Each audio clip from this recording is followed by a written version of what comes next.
এতদিনে আমাদেরকে কবরে যেতে হতো যদি না আমরা সেই এক দফার ঘোষণাটা না দিতাম। এতগুলো হত্যার পরে, এতগুলা গুম খুনের পরও যদি টিকে যেত, তাহলে কিন্তু এই বিপ্লবীদের কোনো হদিসই থাকতো না।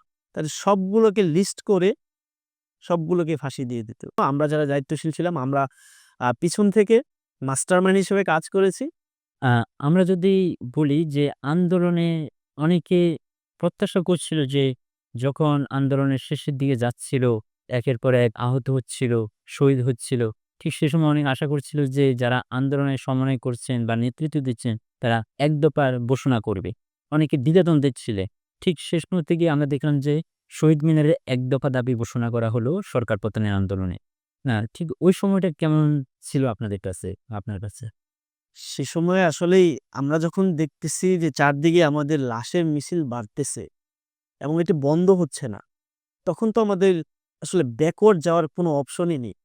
আর যদি এতগুলো লাশ ফেলে সে সরকারটা টিকে যেত, তাহলে আমরা যারা আসলে জুলাইয়ের সম্মুখে যোদ্ধা ছিলাম, আমাদের সবগুলোর কিন্তু ফাঁসি হতো। আমাদের সবগুলো কিন্তু এতদিনে আমাদেরকে কবরে যেতে হতো যদি না আমরা সেই এক দফার ঘোষণাটা না দিতাম। সেজন্যই আমরা আসলে তখনই ভেবেছি যে এই সরকার যদি এতগুলো লাশ ফেলে, আমাদের এতগুলো ভাইকে শহীদ করেও যদি এই সরকার কোনোভাবে টিকে যেতে পারে, তাহলে কিন্তু আমাদের কারোই অস্তিত্ব থাকবে না। এই বিপ্লবীদের গণকবর হবে সামনে। আমরা তো এখন দেখেছি আমাদের অনেক ভাই শহীদ হয়েছে, বিভিন্ন জায়গায় গণকবর কিন্তু আমরা দেখেছি। কিন্তু যদি এই সরকারটা এতগুলো হত্যার পরে, এতগুলা গুম খুনের পরও যদি টিকে যেত, তাহলে কিন্তু এই বিপ্লবীদের কোনো হদিসই থাকতো না। তাহলে সবগুলোকে লিস্ট করে সবগুলোকে ফাঁসি দিয়ে দিত।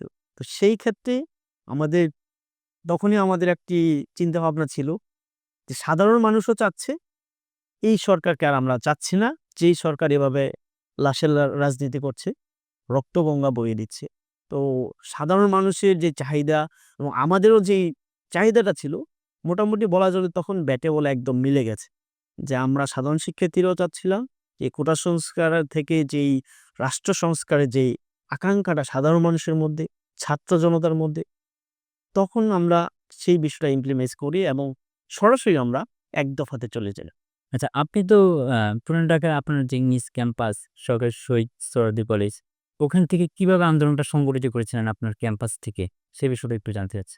প্রথমত আমরা যখন নাকি আন্দোলনটা শুরু করি, যেহেতু এটা ছিল কোটা সংস্কার আন্দোলন, আর এই সূত্রে দেখা যায় ছাত্র অধিকার পরিষদ সংগঠনে থাকার কারণে তখন আমি ছিলাম সৌদি কলেজের সভাপতি এবং তৎকালীন ঢাকা বিশ্ববিদ্যালয়ের সভাপতির দায়িত্বে ছিল আসিফ মাহমুদ।